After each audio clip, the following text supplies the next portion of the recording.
Well, good morning to you. I'm Teo Torres. And I'm Deirdre Fitzpatrick. Meteorologist Dirk Verdorn is in for Tamara this morning, taking a look at a rather warm forecast. Yeah, what can we expect today? Well, it looks like it's going to be more the same. We had a sunny day yesterday. We're going to have more sunshine today. Winds, very light north breeze, and that's what we're going to see again today. A little bit of a light north breeze, not even noticeable in most spots. But what it does, it helps to warm things up. And that's what we're going to be dealing with. Temperatures that are going to get even warmer than we were yesterday. Heat advisory is still in effect for the Bay Area. You can see the areas impacted by this, and this stretches all the way to the coast here in through from Santa Cruz on to Monterey. We're looking at temps ranging anywhere from 85 to 93. Yesterday got up to 91 degrees in Santa Cruz. There is a moderate heat risk because of that heat and elevated fire danger, also because of those temperatures and the low humidities. Right now, temperatures ranging in the mid-50s in Fairfield. We're in the upper 50s to Yuba City and Sacramento. Look how warm it is in San Francisco already this morning. 68 degrees. We're 68 in Placerville as well as Auburn, and staying above freezing this morning at Truckee and Lake Tahoe. So your day, we will be warming up steadily, mid-80s by noontime, by 2 o'clock 92, and a daytime high of 95 degrees in downtown Sacramento. That's your weather. Now let's check out traffic with Brian Hickey.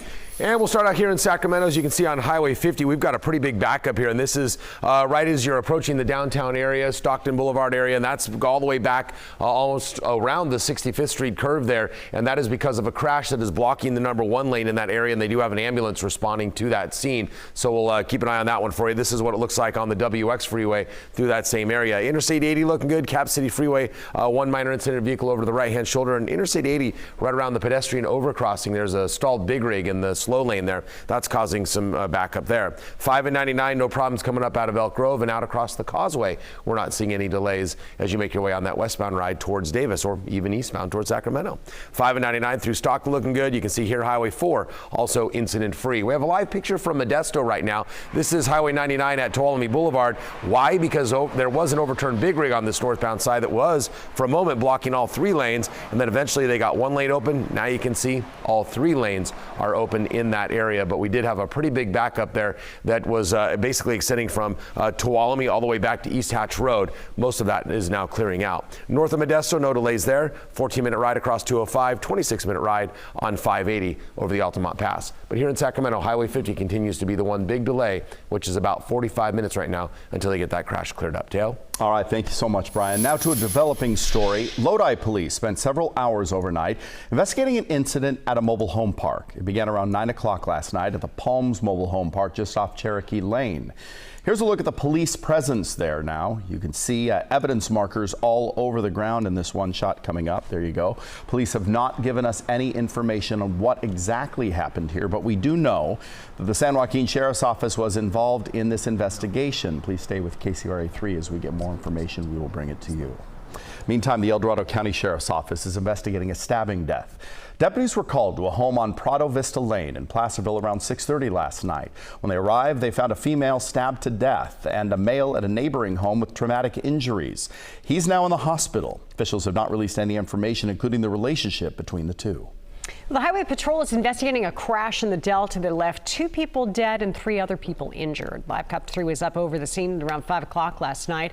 A car went off a levee road near Cortland and then overturned in a slough. An infant was flown to UC Davis Medical Center in critical condition, and an adult and toddler had to go to the hospital. Investigators say everyone in the car was related. Crash happened at a spot where there's a curve in the road, and we could also see tire marks showing how the car left the road in the turn and then went through the gravel and then eventually ended up in that water.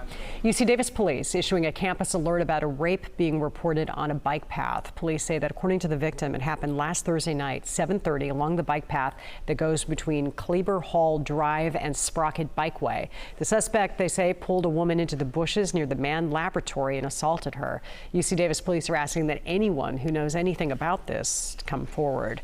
A Marysville man is pleading no contest to setting a woman on fire. The 70-year-old Juan Medina is facing 16 years in prison. Prosecutors say that in September, officers responded to a home that Medina and a 59-year-old victim shared, finding her lying in a bathtub with burns covering 10% of her body. Prosecutors say Medina claimed that the woman did it to herself when she used hand sanitizer and then lit a cigarette. The woman denies that. Medina also pleaded no contest to rape in that case. Well, it is the last full day of the largest healthcare strike in U.S. history. More than 75,000 Kaiser Permanente workers are expected to hit the picket line again. Employees from Sacramento to Modesto are calling for more staffing and improved labor conditions. Kaiser has said they are offering wage increases for the next 4 years, a minimum wage of $23 an hour in California, and renewed tuition assistance and training programs. The strike is set to end at 6 a.m. tomorrow morning. New this morning, former President Trump is now throwing his support behind a candidate for House Speaker.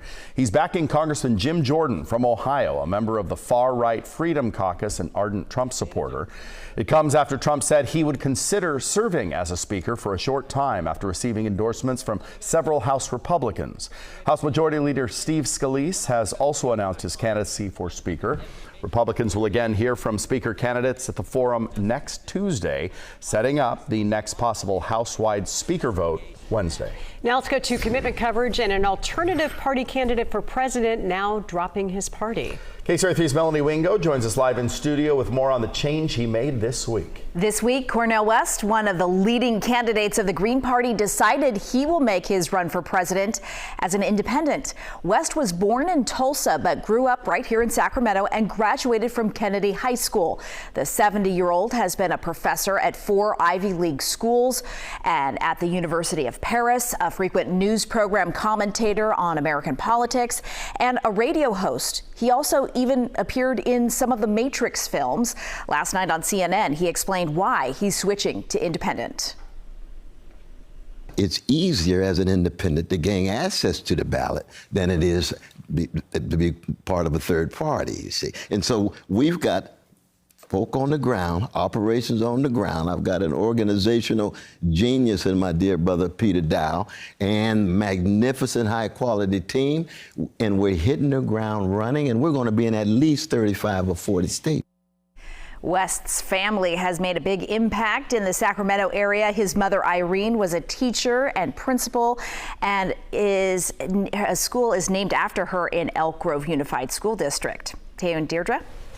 So happening today, thank you, Melanie. If you are heading to the airport for a trip, you might see more people than you expected. So this weekend is actually one of the busiest weekends of this year, apparently, at SAC International. KCRA3's Mike DeSalle is joining us now with some of the reasons why. Yeah, and specifically we're talking holiday travel weekends. We're live inside Terminal B here at SAC International. And yeah, this scene right now certainly does leave some skeptical that this is really one of the busiest holiday travel weekends of the year. Well, it could have a lot more to do with those who are coming than those who are going right now. Take a look, I'll explain.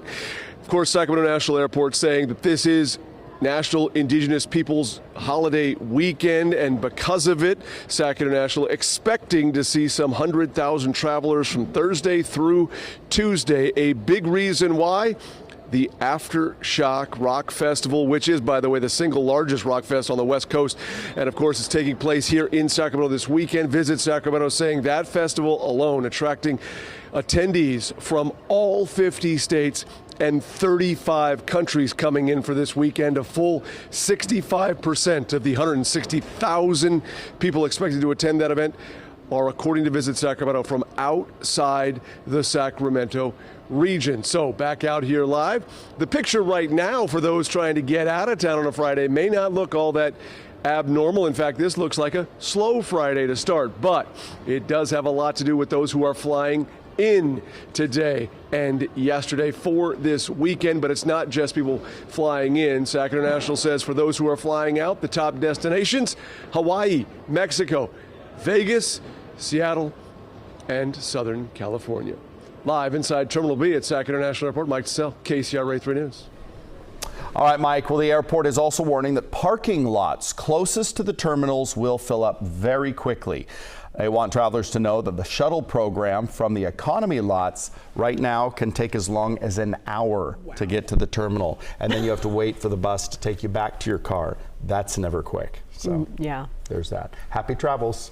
But have a great time. Yeah. 6:10. It is also a huge weekend for Northern California sports fans. Mike Cherry's in studio now with more on the big football showdown and the Kings preseason kickoff. Yep, there's a lot to cover here. It's the game that everybody's talking about. It's a showdown between the undefeated San Francisco 49ers and their longtime rival, the Dallas Cowboys, who are 3-1. But that's not the only big game happening. We got a couple big showdowns tomorrow. We're talking about the Sacramento Republic FC travel to South Texas to face Rio Grande Valley. Now, if they win, they clinch first place in the USL Championship Western Conference and home field advantage in the Western Conference playoffs. Kickoff there is at 5 o'clock. In college football, you got the UC Davis Aggies. They have a big matchup against traditional powerhouse Montana. That game kicks off at 4. We'll be airing that on My 58. Then Sunday, Sacramento Kings play the first preseason game. They'll be traveling to Vancouver to face the Toronto Raptors.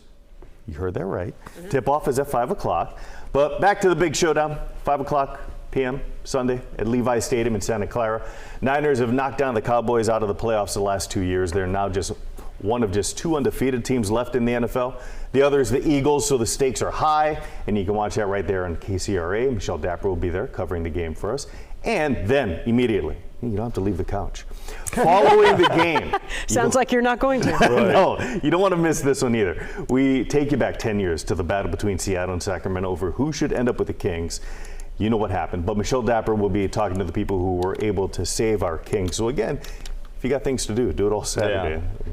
You know, You saw a preview of that. veg. It looks great. It does. Like the really quality good. is fantastic. Yeah. The interviews are amazing. Yeah, it's interesting. All right.